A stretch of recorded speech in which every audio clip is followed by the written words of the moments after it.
Well, thank you, Marie, and thanks for all the amazing work you've been doing in getting this conference off the ground.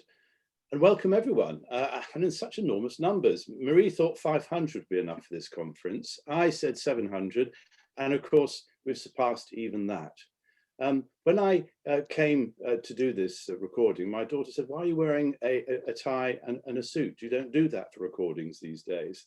And I said, "No, you do." I said, respect for all the work that you're doing out there on the front line, because you really are changing the world and making it a better place. And I want to acknowledge that today in my introduction. Now, since we all met last year, a lot's been going on here in the UK. We've now got a link worker in every group of GP practices, a primary care network, and we'll have 2 or 3 in only a year or two's time.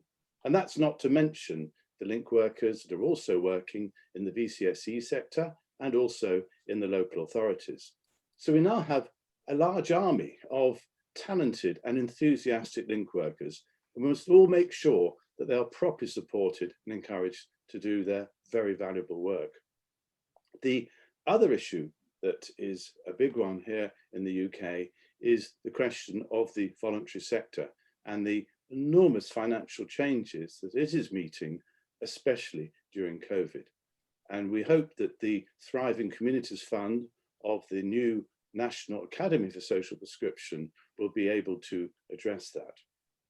Now, surprisingly, during COVID, this has led to a rapid acceleration in volunteers supporting social prescription throughout the country. And during this conference, you'll be seeing examples of that. The 1,000 community connectors in Frome in Somerset, the 25,000 patient champions of Altogether Better in Bexley and other places.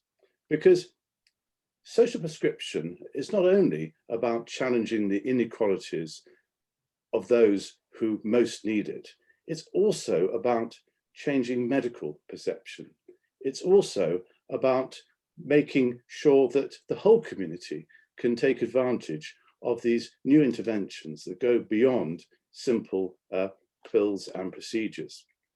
And what I think COVID has taught us is that we cannot create resilient communities unless we bring together the local authority, the VCSE sector, and primary care with social prescription all together. Social prescription and asset-based community development cannot be separated. And we make no apology in today's conference in our focus, particularly on these major themes of community and connection. Now, outside the UK, we're well aware of the extraordinary challenges that you're all facing in your different countries. As often as I'm asked about how someone might develop social prescription in their country, they ask me, how on earth in the UK did that ever become national policy?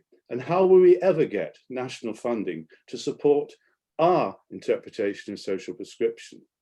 Well, I suppose the answer to that question is that every country is different. But in this conference and today, we want to start the ball rolling on that whole issue.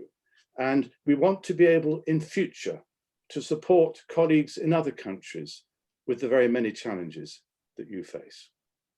Now, I'm sad that I can't be with you today, but I do want to thank Marie and Sam for holding the keys to the conference today and keeping the show on the road. And I hope tomorrow I'll be back with you.